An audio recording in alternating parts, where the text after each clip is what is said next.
personal.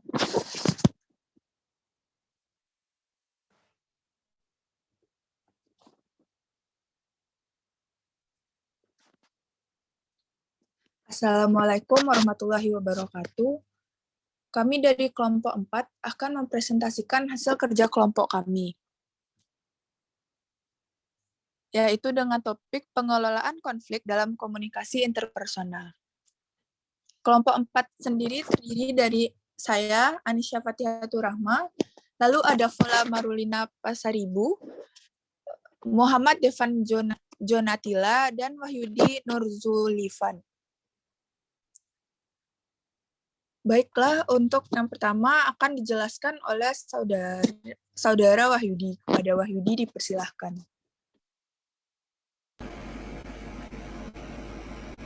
Materi pertama yaitu pengelolaan konflik dalam komunikasi interpersonal. Komunikasi interpersonal menurut De Vito, komunikasi interpersonal dapat didefinisikan sebagai komunikasi antar pribadi, merupakan pengiriman pesan dari seseorang dan diterima oleh orang lain dengan efek dan umpan balik yang langsung. Menurut Mulyana, komunikasi interpersonal dapat didefinisikan memungkinkan setiap pesertanya menangkap reaksi orang lain secara langsung, baik secara verbal maupun nonverbal.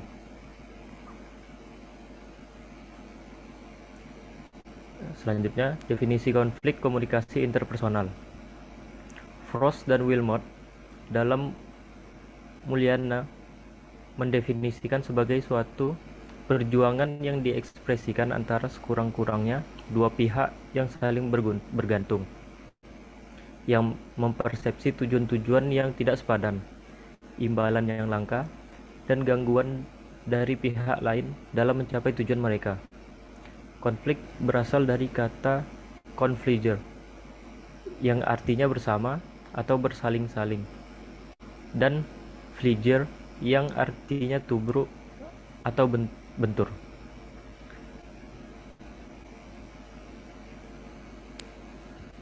Selanjutnya, definisi konflik komunikasi interpersonal.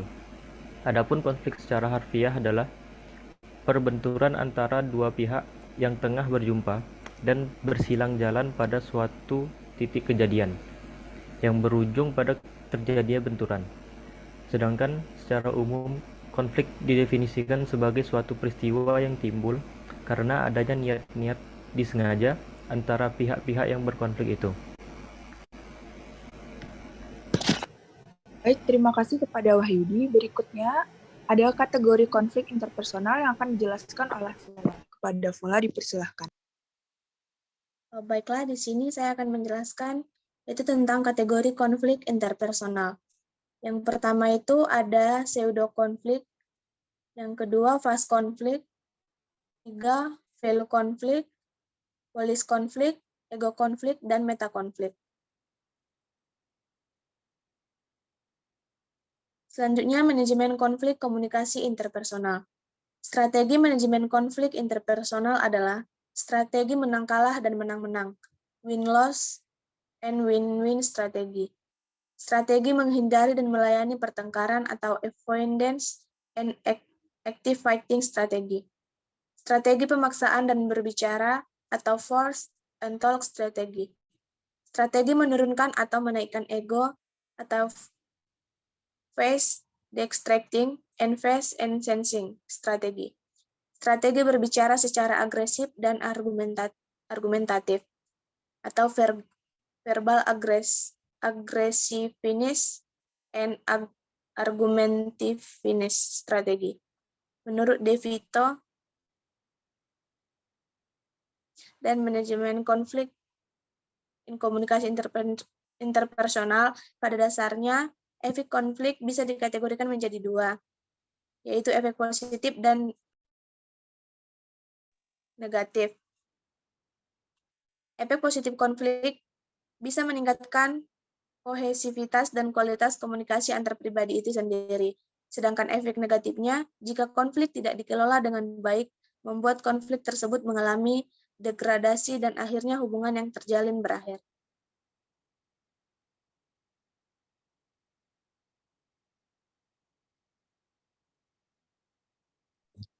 terima kasih kepada Vola. Lalu berikutnya ada faktor-faktor yang mempengaruhi komunikasi antar pribadi yang akan dijelaskan oleh Muhammad Devin. Kepada Muhammad Devin dipersilahkan. Bella, di sini faktor-faktor yang mempengaruhi komunikasi antar pribadi ada 3. Yang pertama, percaya atau trust. Yang kedua, sikap suportif. Dan ketiga, sikap terbuka. Percaya atau trust, di antara berbagai faktor yang mempengaruhi komunikasi antar pribadi, faktor percaya adalah yang paling penting. Apabila di antara individu ada rasa saling percaya, maka akan terbina saling pengertian, sehingga akan terbentuk sikap saling terbuka, saling mengisi, saling mengerti, dan terhindar dari kesalahpahaman. Sejak tahap yang pertama dalam hubungan antar pribadi, yaitu tahap perkenalan, sampai tahap kedua, yaitu tahap peneguhan, percaya menentukan efektivitas komunikasi. Sikap suportif. Sikap ini dibutuhkan untuk mengurangi sikap defensif dalam berkomunikasi yang dapat terjadi karena faktor-faktor personal seperti ketakutan, kecemasan, antar pribadi akan gagal, karena orang defensif akan lebih banyak melindungi diri dari ancaman yang ditanggapinya dalam komunikasi ketimbang memahami pesan orang lain.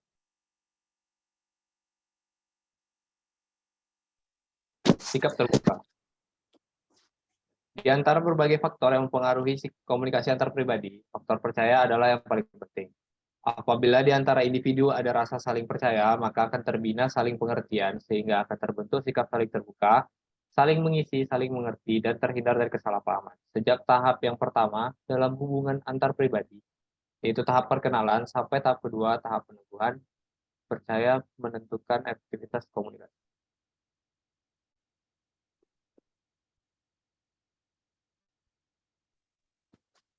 Adapun kesimpulan dari materi ini yaitu pengelolaan komunikasi antar pribadi dibutuhkan untuk mengatur kembali tatanan komunikasi antar pribadi, sehingga menjadi lebih baik yang bertujuan untuk meningkatkan kualitas komunikasi antar pribadi.